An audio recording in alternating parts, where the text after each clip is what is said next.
Queremos saudar a todos do canal YouTube Paul Branton Official. Aqui estamos novamente, a Gran e Micael. Desta vez estamos falando de Monte Shasta, na Califórnia. Em primeiro lugar, queremos agradecer ao Divino e a Paul Branton por essa oportunidade de estarmos aqui neste momento, não é, com vocês, com todos vocês, podendo divulgar, não, o ensinamento dele, que é um tesouro realmente para a humanidade, e muito do tesouro dele está escondido, porque ainda não conseguimos traduzir todo ele para o português, mas estamos realmente num esforço grupal. Queremos então agradecer a todos, que não somos só eu e Micael, mas tem um grupo de pessoas que trabalham juntas, não é? Temos atrás da telinha umas pessoas lindas que estão nos ajudando a fazer esses vídeos. Sem eles, o trabalho de Paul Branton não estaria sendo divulgado. Eu e o Micael não teríamos condições para isso. Queremos agradecer as pessoas que nos ajudam a traduzir a obra, para que mais rapidamente nós possamos levar a obra de Paul Branton, divulgá-la com uma extensão muito maior, não é? E mais rapidez. Queremos agradecer a Irdim e também a Agina Editora, que estão nos ajudando muito. Temos muitos projetos de trazer os notebooks de Paul Branton para o português, que ainda não tivemos condições de publicar até hoje, não é? Mas estamos trabalhando nisso. Fundação PBPF, que também nos apoia nesse projeto. As pessoas que coordenaram junto conosco o trabalho do website Paul Branton, que foi o nosso primeiro impulso, digamos assim, não é? Através da mídia, não é? Para levar esse trabalho maravilhoso para mais e mais pessoas. As pessoas que coordenam o Instagram, que coordenam o Telegram, a Estrela Filosófica, enfim. Aqui estamos para agradecer a todos, não é? E agradecer especialmente vocês que participam no YouTube, porque Principalmente. somos aqui a causa de vocês. Sim, esse era o meu último agradecimento, ou o primeiro, não?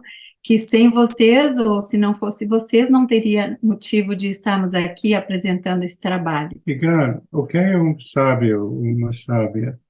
Pois é, o que é um sábio, uma sábia? Será que nós não somos sábios, Micael? Não somos ainda sábios, então? Porque o que será esse sábio, né? Todos nós temos esse potencial, não é? De ser um sábio, uma sábia. É como uma semente da humanidade, não? Essa humanidade como semente, ela tem o potencial da sabedoria, não? Por isso a filosofia, o amor à sabedoria. Cada nós tem uma semente de Deus entre nós. Usar diferentes palavras, alma, espírito, Paul Branton usar eu superior. Mas mesmo tem diferentes palavras, tem uma essência entre cada nós que é divino. Então, ser um sábio ou uma sábia significa isso, não? Digamos, desenvolver esse potencial divino que todos temos como uma semente, para que ele floresça como um ser de sabedoria. É como uma árvore, não é? Uma árvore tem o potencial de ser árvore, mas ela primeiro é uma semente. Então, nós todos somos essa semente do divino e em potencial de nos tornar um sábio, né? Às vezes as pessoas pensam que o sábio está ligado à antiguidade, não? O sábio era na época de Sócrates, de Platão, na época, não é, da Santa Teresa de Ávila, na época de Ramana Maharishi, não é? Sábio é somente Ramakrishna, que pode ser sábio, ou Ananda Mayama, mas não é assim. Não é assim, eles são exemplos, né, de sabedoria para nós. Eles vieram neste mundo como Paul Branton para nos mostrar que sim, que nós podemos, não é, digamos, realizar um estado potencial em nós, divino, e isso é ser sábio, não é? É potencializar isso que já somos, não é? E tem ensinamentos que nos indicou, sempre tem esses sábios dentro do mundo. Sim, Mesmo às vezes ele ou ela está muito escondido, a divinidade não esquecer de nós. Sempre tem essas pessoas por nos guiar. de tempo em tempo, não? De tempo em tempo, sábios surgiram para nos deixar esse legado e também o caminho, né? Para nos ensinar o caminho de como então nós podemos nos tornar um sábio. O que que realmente nós poderíamos fazer? Qual é então o caminho, né? O que que nós temos que fazer para realizar essa sabedoria? Temos que voltar um pouquinho, não, aos ensinamentos que nós já vimos em outros vídeos, não é? Em outros capítulos, por exemplo, da realização da alma e também do Caminho Breve para a Iluminação, que são 2 livros, não é? Que nós já apresentamos para vocês anteriormente. Nós temos esse, A Realização da Alma, da Eugene, e O Caminho Breve da Pensamento. Então, não é, foi já delineado, não, um caminho, não é, para nós chegarmos ao sábio. Então, o que que realmente acontece? Como é essa, digamos, um sábio é aquela pessoa que é iluminada, né, que adquiriu um certo estado de iluminação permanente. E o que que seria essa iluminação? É quando nós realmente nos unimos a esse eu superior, quando nossos veículos, digamos, né, o nosso corpo mental, o nosso corpo emocional, o nosso corpo físico, que são veículos para esse ser divino chamado eu superior, essa essência, é como, por exemplo, uma vasilha não de argila, né? Os nossos corpos são como essa vasilha, não é? Que abrigam esse ser. Esse ser, ele vive dentro de nós, como também fora de nós, no mundo, porque é como o éter, né? Um éter, ele permeia tudo e, ao mesmo tempo, está dentro daquela vasilha, não é? Então, esse eu é superior, essa essência é a mesma coisa. Então, ela vive também dentro de nós. Então, o que que nós temos que fazer? Purificar esses veículos, né? E o Bibi chamou isso de caminho longo, quer dizer, você purifica seu corpo físico, você alinha a sua mente, digamos, não é? Concentra a mente, não é? Usa a mente para discernir o que que é real do que não é real. O que que seria esse real? O real, a realidade última é o eu superior, é o divino. E o que nós diríamos não real são as aparências do mundo, as formas, né? Então, alinhar e concentrar sua mente no teu eu superior. Então, isso, mais ou menos, né, pelo menos é uns primeiros passos para nós, então, chegarmos um dia ao estado do sábio. Esse exemplo do um vazio com éter na fora, a vasilha e dentro é importante, porque às vezes as pessoas acham, eu tenho divinidade dentro de mim.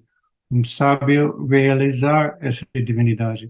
Mas o sábio realizar a divinidade na fora dele ou ela, e dentro ele dela, e ao mesmo tempo, e perceber que é a mesma divinidade em tudo. Sim, isso é importante, não? Que também já vimos antes, que o místico, ele vê Deus dentro dele. Mas o sábio, a diferença do místico para o sábio é que o sábio vê, não é? Deus dentro dele e fora dele, em todo lugar, não é? Então, o místico ainda tem uma certa dualidade, digamos assim, não é? E o sábio, ele já vive a unidade em tudo.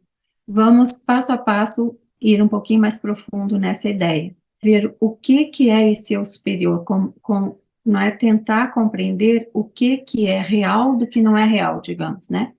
Se um pensamento vai e vem, nós diríamos que ele não é real nesse sentido, que ele não é a última realidade. Não é permanente. Não é permanente. Se uma alegria vai e vem, ela também, nesse sentido, não é real. Então, o que é real? Aquilo que permanece sempre. Aquilo, por exemplo, que quando eu acordo de manhã e digo, ai, ontem eu sonhei sobre aquilo. Ontem eu me acordei e me dei conta que eu estava sonhando. Ou ontem eu não dormi bem. Quem é que sabe que você não dormiu bem? Tem algo em nós que ele permanece. Por exemplo, eu hoje vou dormir, amanhã eu me acordo, aquela mesma essência de ontem, quando eu acordei hoje, permanecia lá, não é? Eu não mudei as habilidades que eu tinha, a forma que eu sou, não é? Aquilo tudo permanece. Então, existe uma essência, existe algo em nós que sabe que nós não dormimos bem ontem. Essa Isso essência é um aspecto permanente dentro de nós. é um aspecto permanente, né? Então, é disso que se trata, digamos, o que nós chamamos a nossa essência permanente, o que é real, né? Então, nós temos que fazer um trabalho de compreender a diferença disso com aquilo que é passageiro, transitório, concentrar nossa mente, então, nesse espaço, nesse ser, nessa paz que temos, né? Fazer esse trabalho de purificação, né, da nossa mente, do nosso corpo físico, mas aí, num certo momento, somente a graça é que vai nos dar a iluminação final. Por que que dizemos isso, por exemplo? Poderia ser perguntado, quanto tempo leva isso? Depende da graça. Depende do meu alinhamento com o superior, depende do meu trabalho anterior, em outra vida, se eu acredito em outra vida. Não é? Então, vai depender de várias coisas que somente a graça vai poder determinar. Por que que Ramana Maharishi teve uma iluminação, né, digamos, súbita, frente a Buda, que levou 6 anos? E Ramakrishna, de uma hora para outra, ficou iluminado, não é? Por que que essa diferença entre eles, não é? Então, cada um vai ter um seu tempo, não para iluminação, mas para preparação, porque o que nós realmente leva tempo é a nossa preparação, não a iluminação em si, porque ela é, digamos, como pode ser como um relâmpago, digamos. Se a consciência de uma sábio é mesmo, mas o tempo por preparação e desenvolver é muito individual. É muito individual. Foi por isso que Buda, por exemplo, sentou naquela árvore, o quê? Esperando a graça. Ele se deu conta, ó, agora eu fiz todo o meu trabalho preparatório, agora eu me sento aqui, espero a graça. Ele simboliza isso para nós, Com né? paciência. Não é? Simboliza isso para nós. Então, isso é o que falou Cobranto, o caminho longo, né, da preparação, e o caminho breve, que vai nos levar, então, à iluminação final. Então, nós temos esses veículos para organizar, não?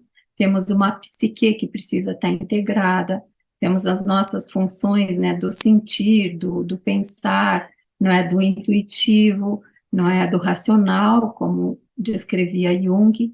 Então, nós temos tudo isso que integrar a nossa psique, não é?